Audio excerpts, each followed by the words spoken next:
এটি সুযোগ, সুন্দর এটি সময় আমাদেরকে দিয়েছে তার জন্য, এবং আমি আন্তরিকভাবে দুঃখিত। একটু টেকনিক্যাল কিছু সমস্যার কারণে প্রথমবার যুক্ত হতে সমস্যা হচ্ছিল, এবং আমি ধন্যবাদ জানাই এই সময় দিয়েছেন তার জন্য। এবং প্রভু তিনি আমাদের সঙ্গে আজকে রয়েছেন বিশ্বাস করি। প্রভুকে ধন্যবাদ একটি সময়ের জন্য। আমি আইজ্যাক অপূর্ব সরকার, আহ, এবং আমি ঢাকায় থাকি। আমি এখনো পড়াশোনা করছি, একই সাথে প্রভু রাজ্যের জন্য কাজ করবার চেষ্টা করছি। এখানে কয়েকবার প্রভু ব্যবহার করেছেন, আপনারা সুযোগ দিয়েছেন, তাই ধন্যবাদ জানাই। এবং একই সাথে আরো বিভিন্ন জায়গায় প্রভু রাজ্যের কাজ করে যাচ্ছি। আজকে আমি যে বিষয়টি নিয়ে বলতে চাই, আর সেই বিষয়টি হলো offence, a trap of devil, অর্থাৎ বিঘ্নতা নিয়ে আমি কথা বলতে চাই, যেটি হলো শয়তানের একটি অনেক বড় একটি ফাঁদ।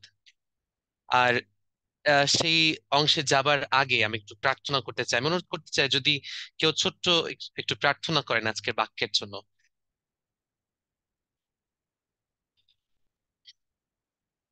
প্রার্থনা করি। স্বর্গের পিতা, তোমাকে ধন্যবাদ দিই, গৌরব প্রশংসা করি এই অপূর্ব সময়ের জন্য। আমরা বিশ্বাস করি আজকের এই সময় তুমি আমাদেরকে আশীর্বাদ দান করেছো, আমাদেরকে সুন্দর সময় দিয়েছো। আমরা তো কৃতজ্ঞতা জানাই তোমার কাছে। বিশেষ করে তোমার সন্তানকে এই সময় আমি তোমার কাছে রাখি। আমি বিশ্বাস করি তোমার পবিত্র আত্মার শক্তির মধ্য দিয়ে সেই জীবন্ত বাক্য তুমি তোমার সন্তানকে দিয়েছো।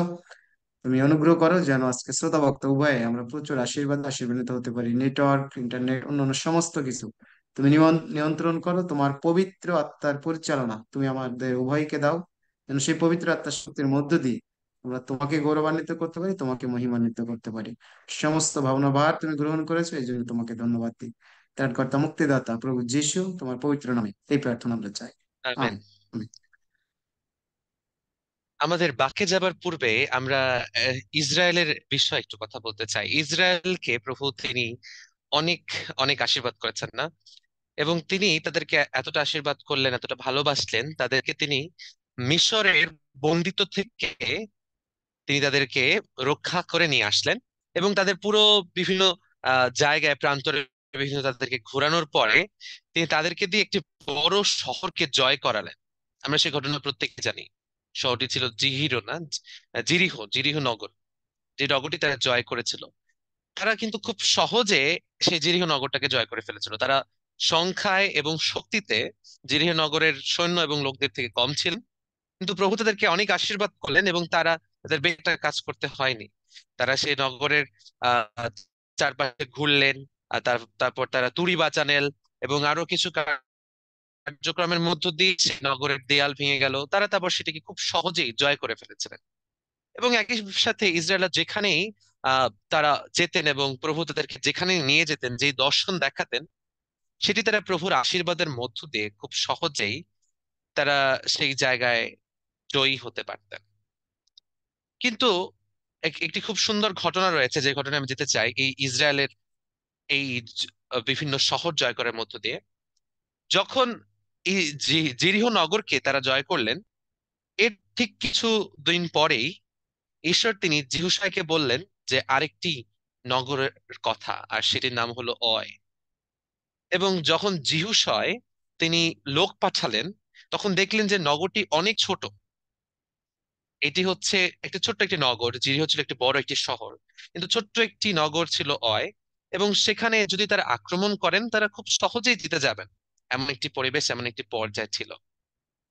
এবং তারা, সেই ইসরায়েলের মহৎ বাহিনী, তারা তাদের যাদের সাথে সদাপ্রভু আছেন, তারা সেই অয় নগরটাকে জয় করবার জন্য গেল। তারা সেখানে যুদ্ধে গেলেন, কিন্তু কোনো একটি কারণে ঈশ্বর সেদিন তাদের সাথে ছিলেন না, এবং তারা সেই যুদ্ধে হেরে গেলেন। ঘটনাটা আমি কেন বলছি না, এই বিষয়টা কেন আসছি, কারণ আজকে আমরা এখান থেকে দেখবো যে প্রভু আমাদের জন্য কি রেখেছেন। যিহোশূয় তার 6 অধ্যায়ে, যেখানে ইসরায়েলদের এই যুদ্ধটি ঘটেছিল, এরপরেই আমরা এই বিষয়টি দেখতে পাই। আর যদি কেউ থাকেন এবং দয়া করে যদি বের করেন যিহোশূয় তার 6 অধ্যায়, যেখানে ঈশ্বর কিছু নির্দেশনা দিয়েছিল জিহিরো শহরকে, জিহিরো শহরকে দখল করবার বিষয়ে তিনি কিছু নির্দেশনা দিয়েছিলেন। যিহোশূয় তার 6 অধ্যায় 17 এবং 18 পদ আপনারা দেখতে পারেন। সেখানে লেখা রয়েছে, যদি আমরা একটু বের করি, যিহোশূয় পুস্তকের 6 অধ্যায় 17 এবং 18 পদ, সেখানে লেখা রয়েছে, আর নগর ও তথাকার সমস্ত বস্তু সদাপ্রভুর উদ্দেশ্যে বর্জিত হইবে, কেবল রাহব বেশ্যা ও তাহার সহিত যাহারা গৃহে আছে সমস্ত লোক বাঁচিবে, কেননা সেদিন তোমার প্রেরিত দূতকে লুকাইয়া রাখিয়াছিল।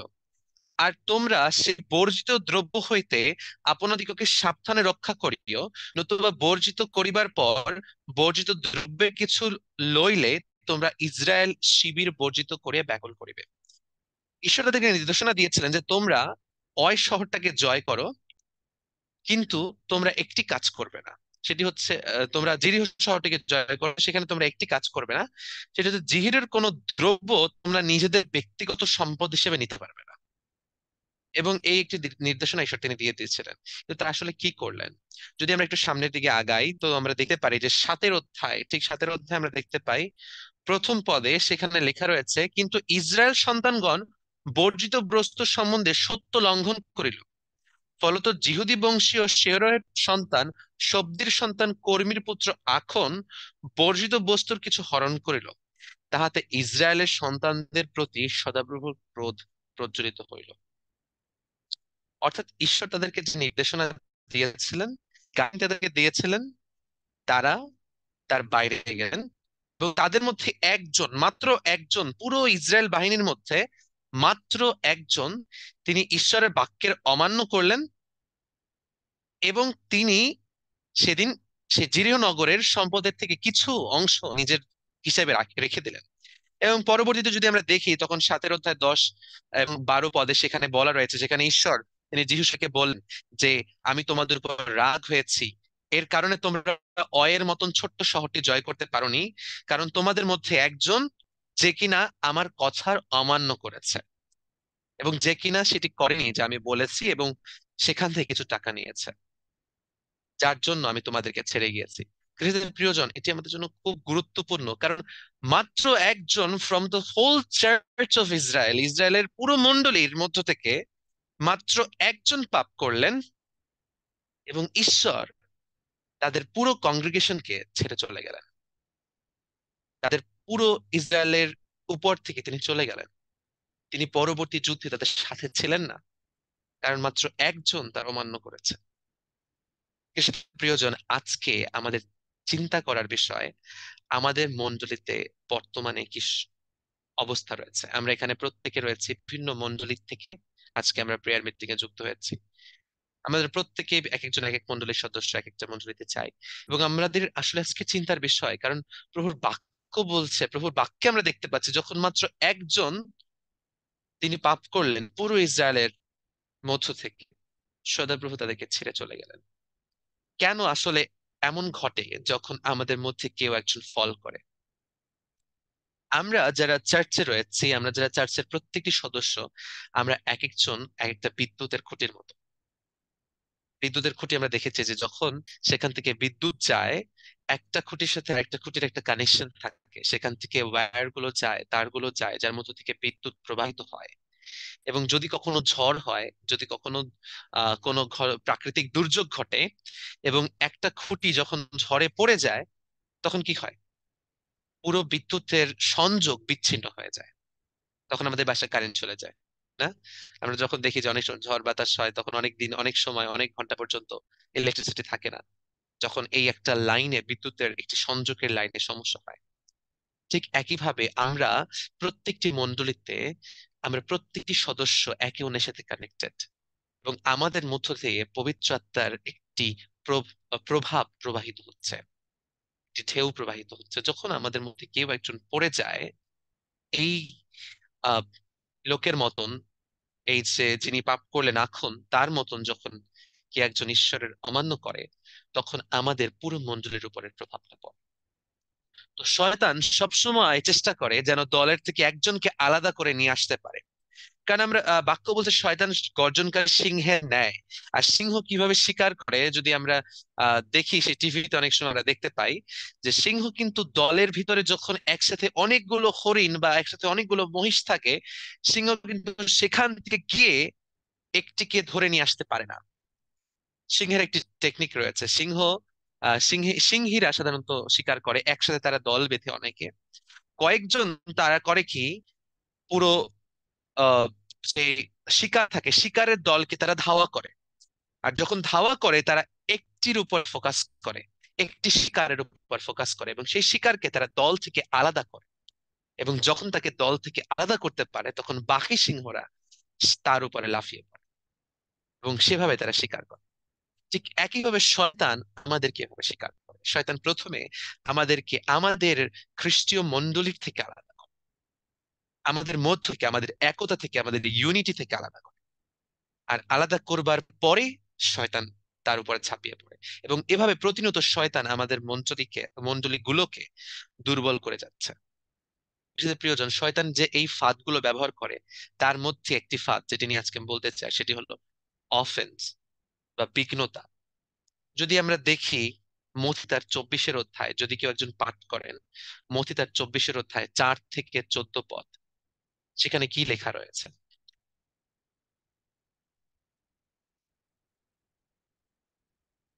কি একজন আনমিউট করতে পারেন এবং পাঠ করতে পারেন মথি তার 24 অধ্যায় 4 থেকে 14 পদ? সেখানে যিশু তিনি একটি ভাববাণী করেছেন।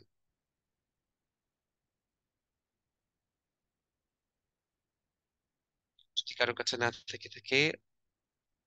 হ্যাঁ, আমি পড়ছি। আমি পড়ি মথি 24 অধ্যায় 4 থেকে। যিশু উত্তর করিয়া তাহাদিগকে কহিলেন, দেখিও, কেহ যেন তোমাদিগকে না ভুলায়। কেননা অনেকে আমার নাম ধরিয়া আসিবে, বলিবে আমি সেই খ্রিস্ট, আর অনেক লোককে ভুলাইবে। আর তোমরা আহ যুদ্ধের কথা ও যুদ্ধের জনরব শুনিবে। দেখিও, ব্যাকুল হইও না, কেননা এ সকল অবশ্যই ঘটিবে, কিন্তু তখনও শেষ নয়। 6 পদ পর্যন্ত। আরো পড়বো? 14 পদ পর্যন্ত। পর্যন্ত, আচ্ছা। কারণ জাতির বিপক্ষে জাতি ও রাজ্যের বিপক্ষে রাজ্য উঠিবে, স্থানে স্থানে দুর্ভিক্ষ হবে, কিন্তু এই সকলই যাতনার আরম্ভ মাত্র। সেই সময়ে লোকেরা ক্লেশ দিবার জন্য তোমাদিগকে সমর্পণ করিবে ও তোমাদিগকে বধ করিবে। আর আমার নাম প্রযুক্ত সমুদয় জাতি তোমাদিগকে দেশ করিবে। আর তৎকালে অনেকে বিঘ্ন পাইবে, একজন অন্যকে সমর্পণ করিবে, একজন অন্যকে দেশ করিবে। আর অনেক ভাববাদী উঠিয়া অনেককে ভুলাইবে। আর অধর বৃদ্ধি হওয়াতে অধিকাংশ লোকের প্রেম শীতল হইয়া যাইবে। কিন্তু যে কেহ শেষ পর্যন্ত স্থির থাকিবে, সেই পরিত্রাণ পাইবে। আর সর্বজাতির কাছে সাক্ষ্য দিবার নিমিত্ত রাজ্যের এই সুসমাচার সমুদয় জগতে প্রচার করা যাইবে। আমেন। আর তখন শেষ হইবে। আমেন। আমেন। আমেন। প্রভুর বাণী, প্রভুর বাণী, 10 পদ, জয় হোক। 10 পদ যদি আমরা দেখি বিশেষ করে, সেখানে লেখা রয়েছে আর তৎকালে অনেকে বিঘ্ন পাইবে এবং একজন অন্যজনকে সমর্পণ করিবে এবং একজন অন্যজনকে দেশ করবে। এই যে বিঘ্ন, এই বিঘ্নতা অন্য ট্রান্সলেশনে লেখা হচ্ছে অফেন্স, অনেকে অফেন্ডেড হবে। এটি শয়তানের একটি বড় চক্রান্ত, যেটা আমরা অনেক সময় বুঝতে পারি না, এবং যেটি কিন্তু শয়তান আমাদের মণ্ডলীতে আমাদেরকে আক্রমণ করবার জন্য সব থেকে বেশি ব্যবহার করে। এখন বিঘ্নতা কি? যদি এর অন্য ট্রান্সলেশন দেখি তাহলে এর গ্রিক ট্রান্সলেশন হলো স্ক্যান্ডালন। এবং স্ক্যান্ডালন, বিঘ্নতা, এই স্ক্যান্ডালনের মানে হচ্ছে আহ এমন এক ধরনের ব্যবহার বা এমন এক ধরনের আচরণ যা একজনকে পাপের দিকে ধাবিত করে, যা অন্যকে পাপের দিকে ধাবিত করে। আমরা আরেকটু সামনের দিকে যাচ্ছি, তখন আমরা বিষয়টি আরো বুঝতে পারবো ভালোভাবে, যে কিভাবে আমাদের এক ব্যবহার অন্যজনকে পাপের দিকে নিয়ে যায়। না, চিন্তার বিষয় না, আমার ব্যবহার আমাকে পাপের পথে নেবে, কিন্তু আমার ব্যবহার কি করে অন্যকে পাপের পথে নিতে পারে। তো বিঘ্নতা আসলে কি? বিঘ্নতা বা স্ক্যান্ডালান, এবং এটি আরেকটা ট্রান্সলেশন হচ্ছে যেখানে, যেটি হচ্ছে ফাঁদ। বিঘ্নতার, এই স্ক্যান্ডালানের একটা অর্থ হচ্ছে বিঘ্নতা এবং আরেকটা অর্থ হচ্ছে ফাঁদ। আর এটি হচ্ছে শয়তানের একটি ফাঁদ। বিঘ্নতা হচ্ছে যখন আহ কেউ আমাকে এমন কোন একটি কথা বললো যার কারণে আমি কষ্ট পেলাম বা আমি অফেন্ড হয়ে গেলাম। তো বিঘ্নতা দু ধরনের হতে পারে। একটা হচ্ছে সত্যি সত্যিকারের বিঘ্নতা, আর একটা হচ্ছে আমাদের কল্পনার বিঘ্নতা। তো আজকে আমরা এর মধ্যে দিয়ে যাব। তো কি করে এই বিঘ্নতা আমাদের মধ্যে কাজ করে, না বিঘ্নতা থেকে আসলে কিভাবে আমাদের মণ্ডলীতে ইফেক্ট ফেলে? যখন আমরা চার্চে যাই, আমরা যখন একত্রিত হই, আমরা বিভিন্ন জন একসাথে প্রভুর সান্নিধ্যে আসি, তখন অনেক সময় অনেকের ব্যবহার যেটি দ্বারা আমরা কষ্ট পাই বা আমরা বিঘ্নতা পাই বা আমরা অফেন্ড হয়ে যাই, এবং যেটি আমাদের পড়ে যাওয়ার একটি কারণ। কেন পড়ে যাওয়ার একটি কারণ?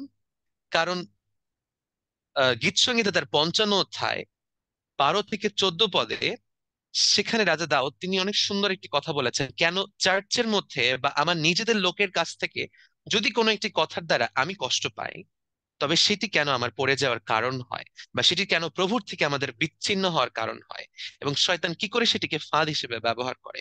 সেটি গীতসংহিতা তার 55 অধ্যায়, সেখানে লেখা রয়েছে 12 থেকে 14 পদ। সেখানে দাউদ তিনি বলছেন, কিন্তু আমার সমকক্ষ মনুষ্য যে তুমি, আমার মিত্র ও আমার আত্মীয়, তুমি তাহা করিয়াছ। 12 থেকে পড়ছি, কোন শত্রু যে আমাকে তিরস্কার করিয়াছে তাহা নয়, করিলে আমি তাহা সহিতে পারিতাম।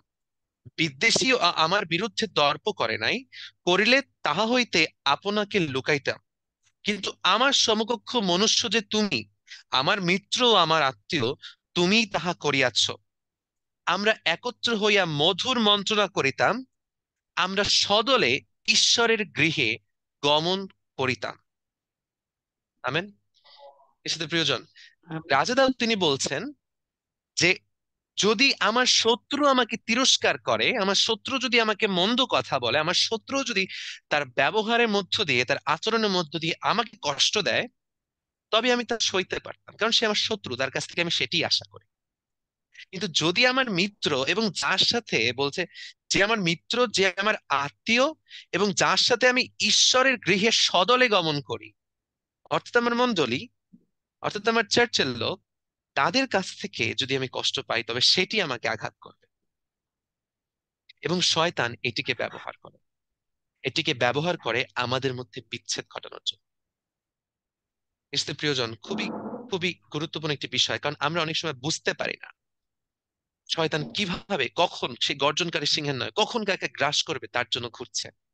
এবং হিতোপদেশে একটি সুন্দর কথা বলা রয়েছে, হিতোপদেশ তার 18 অধ্যায়, সেখানে রাজা সলোমন তিনি বলছেন, হিতোপদেশ তার 18 অধ্যায় 19 পদ, সেখানে তিনি বলছেন, বিরক্ত ভ্রাতা তীর নগর অপেক্ষা আর বিবাদ দুর্গের অর্গল স্বরূপ। ক্যারি ভার্সনে অনেক কঠিন করে লেখা, কিন্তু যদি আমরা অন্যান্য ট্রান্সলেশন দেখি, তবে সেখানে লেখা রয়েছে যে একজন বিরক্ত ভাতা বা রাগী ভাতা, বা যার সাথে আমার ঝামেলা হয়েছে এমন কোন ভাই, তিনি একটি নগরের দৃঢ় দেয়ালের স্বরূপ। যেমন জিরি তিনি দুর্গের স্বরূপ, যেমন জিরিহ দুর্গের কথা বলছিলাম, যে আগের সময় এই বড় বড় আহ, দেয়াল তৈরি করা হতো প্রত্যেকটা নগরের বা শহরের পাশে, যেন সেখানে শত্রুরা আক্রমণ করতে না পারে। আর যখন আমরা কারোর সাথে আমাদের সমস্যা হয় এবং আমরা অফেন্ডেড হয়ে যাই, বা তিনি আমাদের কাছে অফেন্ড হয়ে যান, বিঘ্নতা পান, কষ্ট পান, তখন তার এবং আমার মধ্যে সলমন তিনি বলছেন একটি দেয়াল তৈরি হয়ে যায়, একটি দুর্গ তৈরি হয়ে যায়। আর যখন এভাবে শয়তান দুর্গ তৈরি করে ফেলে, একজনকে আলাদা করে চার্চ থেকে, আমাদের কংগ্রেগেশন থেকে, আমাদের মণ্ডলী থেকে, তখন শয়তান একটি দেয়ালের মধ্যে তাকে ঘিরে ফেলে, এবং এই দেয়ালের ভিতরে ঈশ্বরের গৌরব প্রবেশ করতে পারে না, এর ভিতরে ঈশ্বরের গৌরব ঢুকতে পারে না। যেমন ইসরায়েল জাতি, তারা জিরিহ শহরে ঢুকতে পারছিল না, তখন সদাপ্রভুর কি করতে হয়েছে? তিনি সেই দেয়ালকে ভাঙলেন, যেন সেই নগরে ইসরায়েল প্রবেশ করতে পারে। ঠিক আমাদেরকে আমাদের মনের ভিতরে সে দেয়ালকে ভাঙতে হবে, যেটি আস্তে আস্তে গড়ে উঠেছে বিভিন্ন কষ্টের মধ্য দিয়ে, বিভিন্ন কথার মধ্য দিয়ে, বিভিন্ন অফেন্ডের মধ্য দিয়ে। এসে প্রিয়জন, আমরা অফেন্ড কেন হই? আমরা প্রত্যেকে আমরা বিঘ্নতা কেন পাই? বিঘ্নতা আসে এক্সপেকটেশন থেকে। বিঘ্নতা আসে আমাদের এক্সপেকটেশন থেকে। কিভাবে? আমরা যখন মণ্ডলীতে যাই, তখন আমাদের আশা কি থাকে? আমাদের সবাই আমরা কি এক্সপেক্ট করি? আমরা মণ্ডলীতে যাই যেন আমরা প্রভুর সান্নিধ্য পাই, সেখানে আমরা শান্তি পাই, সেখানে আমরা পরস্পরের সুন্দর একটি সম্পর্কে আবদ্ধ হতে পারি, রাইট? এটা থাকে আমাদের এক্সপেকটেশন। এটা থাকে আমাদের চাহিদা। তো যখন আমরা যাই এবং গিয়ে যখন আমরা যেটা পাই না সেটা দেখি, আমরা যখন শান্তির জন্য যাই কিন্তু অশান্তি পাই, আমরা যখন প্রভুর সান্নিধ্যের জন্য যাই কিন্তু সেখানে গিয়ে আমরা অন্য কিছু দেখি, তখন আমাদের মধ্যে বিঘ্নতা জন্মায়। সব থেকে বেশি এক্সপেকটেশন আমাদের থাকে আমাদের পাস্টরদের নিয়ে, আর যেটা আমাদের পাস্টরদের জন্য একটা বড় সমস্যার কারণ হয়ে যায় অনেক সময়।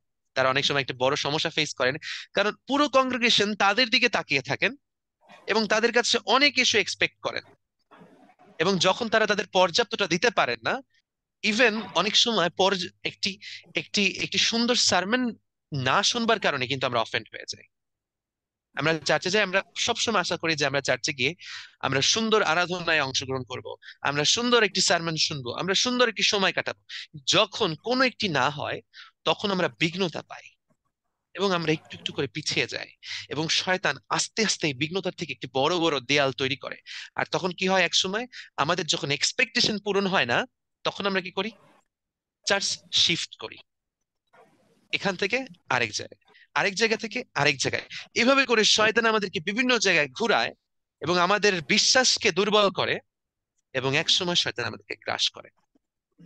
বিশেষত প্রিয়জন, তাই আজকে এটা আমাদের জন্য খুবই গুরুত্বপূর্ণ, কারণ শেষকালে যিশু বলছেন যে একজন আরেকজনকে ধরিয়ে দেবে, একজন আরেকজনকে বিঘ্নতা দেবে, একজন আরেকজনকে ক্লেশ করবে, একজন আরেকজনকে ঘৃণা করবে।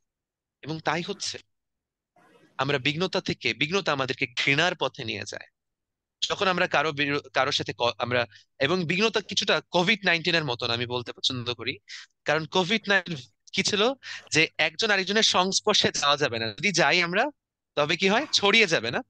বিঘ্নতা বা মনের এই কষ্টটা, এটা কিন্তু থেমে থাকে না এক জায়গায়। কি হয়, যখন আমরা মণ্ডলীতে যাই, আমরা যখন বিঘ্নতা পাই, তখন আমরা আমাদের নিজেদের মধ্যে এটাকে রাখতে পারি না। আমরা কি করি, আরেকজনের যাই এবং তাকে গিয়ে বলি যে আমি না, এই এই এই এই ঘটনা ঘটেছে, ও আমাকে এভাবে কষ্ট দিয়েছে, এটা হয়েছে, এটা হয়েছে। এবং এই এই যে ঘৃণা, এই যে হেটনেস, এটা ছড়িয়ে যায়, এবং একজনের মধ্য থেকে আরেকজনের ভিতরে এই ঘৃণার আত্মা ছড়ায়, স্পিরিট অফ হেট্রেড, এবং এইটিকে ছড়িয়ে যায়। এভাবে এভাবে করে শয়তান আমাদেরকে আমাদের দল থেকে, আমাদের পাল থেকে, আমাদের মণ্ডলী থেকে আলাদা করে নিয়ে যায়। এর সাথে প্রিয়জন, তাই আমাদের চিন্তা করার প্রয়োজন যে আমরা এখন কোথায় রয়েছি, এবং বাইবেল আসলে কি বলে, বাক্য আসলে কি বলে ঘৃণাকে নিয়ে। প্রথম যোহন তার 3 অধ্যায় 15 পদ বলছে, যদি আমরা দেখি প্রথম যোহন তার 3 অধ্যায় 15 পদ, সেখানে লেখা রয়েছে, যে কেউ আপন ভ্রাতাকে ঘৃণা করে সে নরঘাতক, এবং তোমরা জানো অনন্ত জীবন কোন নরঘাতকের অন্তরে অবস্থিতি করে না। এর সাথে প্রিয়জন, যদি আমরা অফেন্ড হই, আমরা বিঘ্নতা পাই, এবং সেটি যদি আমাদের ভিতরে ঘৃণার জন্ম দেয়, বাক্য বলছে তবে আমরা নরঘাত, এবং আমাদের মধ্যে অনন্ত জীবন আসতে পারে না। কত কঠিন কথা! আমাদের চিন্তার বিষয় যে আমাদের সম্পর্ক একজনের সাথে আরেকজনের কেমন। এবং যদি আমাদের কংগ্রেগেশনে এমন কেউ থেকে থাকেন, তবে আমাদের তাদের প্রভুর কাছে নিয়ে আসতে হবে। কারণ আমরা দেখেছি যে ইসরায়েল জাতিরা, তারা ছোট্ট একটি শহর, যারা বড় শহর জিওকে দখল করেছে, জয় করেছে, যখন তাদের মধ্যে একতা ছিল। কিন্তু যখন তারা ছোট্ট একটি নগর অয়কে জয় করতে গেল, তখন যেহেতু তাদের মধ্যে মাত্র একজন পাপ করলেন, তারা সেই ছোট্ট শহরকে জয় করতে পারলেন না, কারণ পবিত্র আত্মা তাদেরকে ছেড়ে চলে গেলেন। তাই আমাদের নিজ নিজ মণ্ডলীতে প্রভুর আশীর্বাদ, প্রভুর আত্মাকে ফিরিয়ে আনতে হলে, প্রভুর আত্মাকে উজ্জীবিত করতে হলে, আমাদের মধ্যে এই অফেন্সকে দূর করে, ঘৃণাকে দূর করে ভালোবাসাকে নিয়ে আসতে হবে, একতা নিয়ে আসতে হবে, আর তখন প্রভুর আত্মা এখানে কাজ করবে। প্রথম করন্থীয় 13 অধ্যায় আমরা জানি সে ভালোবাসার কথা বলা রয়েছে, 8 থেকে 4 পদ, সেখানে লেখা রয়েছে যে ঈশ্বরের ভালোবাসা কি কি করে। ঈশ্বরের ভালোবাসা ক্ষমা করে, ধৈর্য ধরে, দয়া করে, রাগ করে না, এবং বিঘ্নতা পায় না। আপনার মধ্যে এবং আমার মধ্যে যদি ঈশ্বরের ভালোবাসা থাকে, তবে আমরা কখনো বিঘ্নতা পাবো না। এখন কি করে আমরা এই শয়তানের একটি বড় ফাঁদ, সে বিঘ্নতা থেকে নিজেদেরকে রক্ষা করতে পারি? এর জন্য 5টি ধাপ রয়েছে। প্রথম ধাপটি হচ্ছে নিজেদের হৃদয়কে প্রভুর কাছে নিয়ে আসা। নিজেদের হৃদয়কে আমাদের প্রভুর কাছে নিয়ে আসতে হবে। মথি তার 11 অধ্যায় 28 পদে কি বলছে যদি আমরা একটু লক্ষ্য করি, সেখানে লেখা রয়েছে মথি তার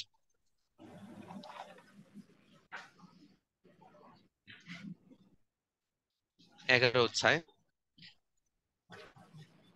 28 পদ। সেখানে প্রভু বলছেন, হে পরিশ্রান্ত ভারাক্রান্ত লোক সকল, আমার নিকট আইসো, আমি তোমাদিগকে বিশ্রাম দেব। আমাদের মধ্যে যে ভারাক্রান্ত হৃদয় আছে, বিঘ্নতার যে হৃদয় আছে, সেটি প্রভু চাইছেন। প্রভু বলছেন তোমরা একজন আরেকজনের কাছে ঘৃণাকে ছড়িও না তোমাদের বিঘ্নতার কথার মধ্য দিয়ে, তোমাদের এই অফেন্সের মধ্য দিয়ে। কিন্তু তিনি চাইছেন যেন আমরা আমাদের বিঘ্নতাকে, আমাদের ভারাক্রান্ত হৃদয়কে তার কাছে ছেড়ে দেই, কারণ তিনি আমাদের জন্য চিন্তা করেন। যদি আমাদের মধ্যে কষ্ট থেকে থাকে, বিঘ্নতা থেকে থাকে, যেটি আমাদেরকে আমাদের দল থেকে আলাদা করছে, সেটিকে প্রথমে আমরা প্রভুর কাছে নিয়ে আসি। আর দ্বিতীয় স্টেপ হচ্ছে আমরা যার দ্বারা কষ্ট পেয়েছি আমরা তার জন্য প্রার্থনা করি। কিন্তু আমরা কি করে প্রার্থনা করব? মথি তার 5 অধ্যায় 42 থেকে 43 সেই পদে লেখা রয়েছে। 5 অধ্যায় যদি আমরা দেখি,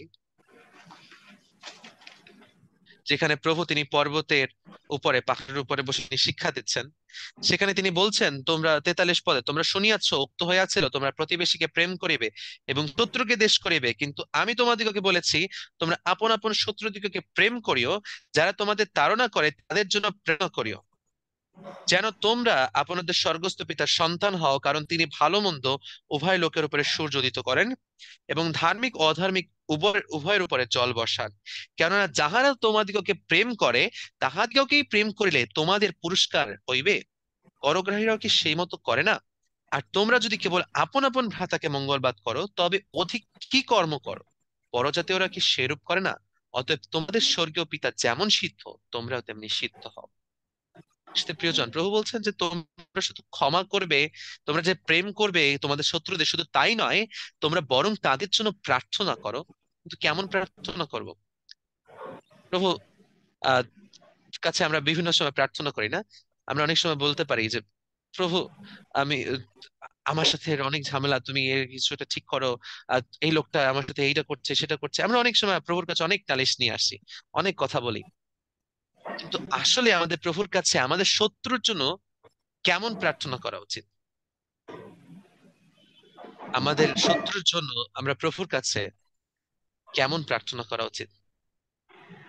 আমরা যেমন নিজের জন্য প্রার্থনা করি, ঠিক তেমন প্রার্থনা করা উচিত। আমরা নিজের জন্য কি প্রার্থনা করি? সব থেকে বেস্ট বেস্ট প্রার্থনা নিজের জন্য করি না? প্রভু আমাকে তুমি এটা দান করো, প্রভু আমি এই সমস্যার মধ্যে আছি, উদ্ধার করো, আমার পাপ সকল তুমি ক্ষমা করো, তুমি আমার পরিবারকে ভালো রাখো, আমাকে তুমি ব্যবহার করো। ঠিক একইভাবে আমরা নিজেকে নিজেকে যেমন ভালোবাসি, তেমন যেমন বাক্য বলছে প্রতিবেশীকে ভালোবাসো, তেমনি নিজের জন্য যেমন প্রার্থনা করি তেমনই অন্যের জন্য প্রার্থনা করতে হবে। এবং বিশেষ করে তার জন্য যার কাছ থেকে আমরা কষ্ট পাচ্ছি। এর সাথে প্রিয়জন, 3 নম্বর পয়েন্ট হচ্ছে একটি সিদ্ধান্ত নিতে হবে। আর সিদ্ধান্তটি হলো, আমি সহজে বিঘ্ন পাবো না। গালাতীয় তার 2 অধ্যায় 20 পদ বলছে যে আমরা প্রত্যেকে খ্রিস্টে মৃত, আমরা প্রত্যেকে মাংসে মৃত কিন্তু খ্রিস্টে জীবিত।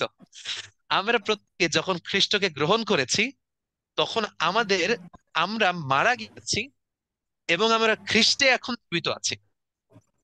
আচ্ছা, যদি কেউ এখন কোনো একটি লাশের কাছে যায় এবং একটি লাশকে গিয়ে অনেক গালিগালাজ করে, অনেক মন্দ কথা বলে এবং তাকে মারধর করে, সেই লাশ কি ব্যথা পাবে?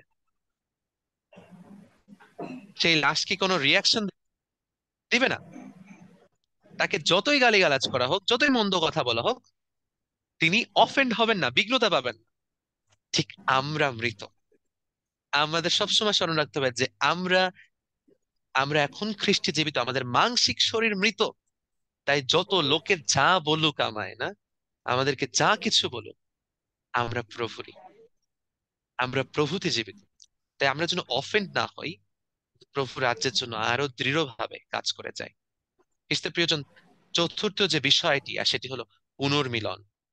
আমি আমার শত্রুর জন্য প্রার্থনা করে গেলাম, আমি তার জন্য অনেক প্রার্থনা করলাম, কিন্তু যদি তার সাথে আমি আমার সম্পর্ককে আবার স্থাপন না করি, ওই যে সেই খুঁটিকে যদি আবার দাঁড় করিয়ে বিদ্যুতের সংযোগ না দেই, যেমন আলো জ্বলবে না, তেমনি যদি আমরা আমাদের মণ্ডলীতে আমরা পুনর্মিলনী না করি, তবে আমাদের পবিত্রতার পবিত্রতার প্রবাহটা থাকবে না। তাই আমাদের চতুর্থ ধাপ হলো, আমরা যার দ্বারা অফেন্ডেড হয়েছি এবং যে আমার দ্বারা অফেন্ড হয়েছে তার কাছে গিয়ে আমরা পুনর্মিলন করি।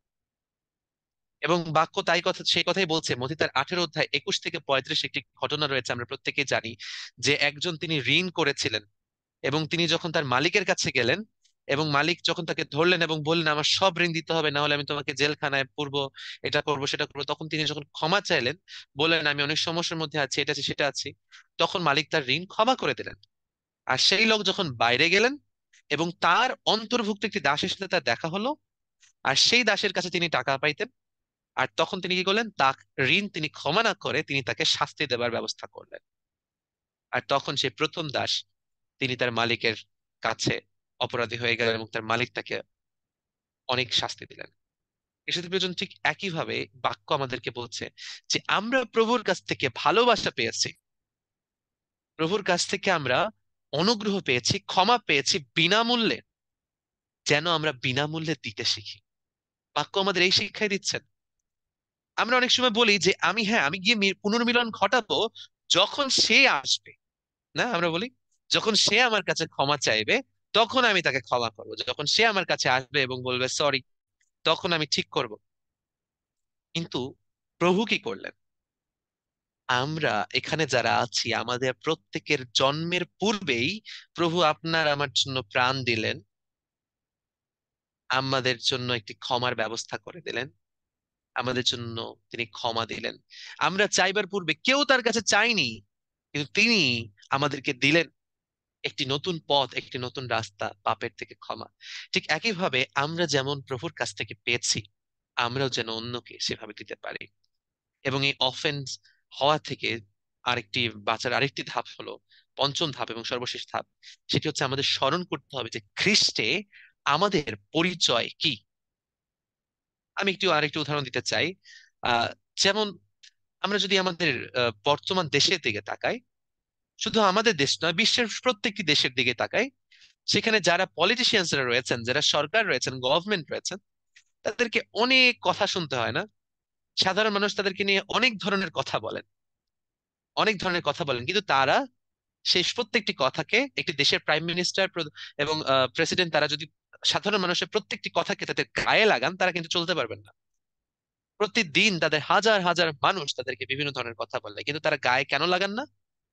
কারণ তারা একটি বড় পজিশন হোল্ড করেন, কারণ তারা একটি দেশের সর্বোচ্চ পজিশন হোল্ড করেন।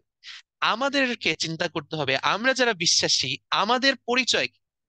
বাক্য বলছে, যোহন তার 11 অধ্যায় 12 থেকে 13 পদ যদি আমরা স্মরণ করি, সেখানে বলছে যে যারা তাকে বিশ্বাস করিল, যিশুকে বিশ্বাস করিল, তাদের প্রত্যেককে তিনি ঈশ্বরের সন্তান হইবার ক্ষমতা দিলেন। আমেন।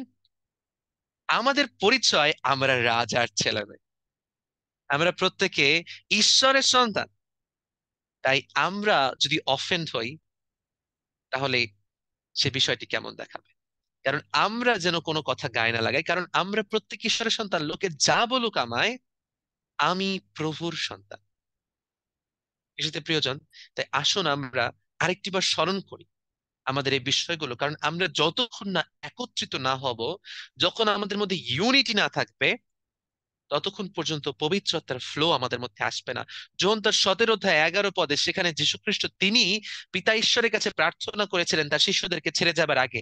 তিনি প্রার্থনা করেছিলেন, বলেছিলেন, পিতা, আমরা যেমন এক, তুমি এদেরকে একত্রিত করো। যেতে প্রিয়জন, পিতা পুত্র পবিত্রতা যেমন এক বন্ধনে আবদ্ধ, তিনি চান যেন আমরাও এক বন্ধনে একত্রিত হই। এবং বাক্য এই কথাও বলছে, যিশু এই কথা বলছেন যে তোমরা পরস্পর পরস্পরকে প্রেম করো, কারণ যখন তোমরা তা করিবে, লোকে জানিবে যে তোমরা আমার শিষ্য। তখন লোকে জানিবে যে তোমরা আমার শিষ্য। আমেন। এবং আমরা যদি একটু খেয়াল করি যে পবিত্র আত্মা কখন শিশুদের উপর আসলেন, যখন প্রেরিত পুস্তকে তার 2 অধ্যায় তারা এক হয়ে একসাথে প্রার্থনা করলেন, সেই রাতে পবিত্র আত্মা তাদের উপর আসলেন। তারা একটি গৃহে, একটি জায়গায় একত্রিত হয়েছিলেন। যে উপরে কুঠরিতে, আর আমাদের উপরি কুঠর, আমাদের মণ্ডলীতে আমাদের এই একতা প্রয়োজন। তাই আসুন আমরা আরেকটি বার প্রভুর বাক্যকে স্মরণ করি, প্রভুর বন্ধনকে, প্রভুর তৃত্বকে স্মরণ করি, এবং আমরা আমাদের মধ্যে এই ইউনিটিকে নিয়ে আসি, যেন পবিত্রতা আমাদের মধ্য দিয়ে, আমাদের মণ্ডলীর মধ্য দিয়ে প্রবাহিত হয়, এবং অনেকে, অনেক আত্মাকে আমরা প্রত্যেকে মিলে জয় করতে পারি। সেই অয়নগরকে যেমন তারা জয় করতে পারেনি, কারণ প্রভু তাদের সাথে ছিল না, কিন্তু তারা জিরিহর মতন বড় একটি শহরকে জয় করতে পেরেছিল যখন প্রভু তাদের সাথে ছিলেন। তাই আমরা আমাদের মধ্যে ইউনিটি নিয়ে আসি, বাংলাদেশ, পুরো বিশ্ব, প্রভু তিনি আমাদের মধ্য দিয়ে জয় করাবেন। ঈশ্বর তার বাক্যের মধ্য দিয়ে আমাদের প্রত্যেককে আজকে আশীর্বাদ। আমেন।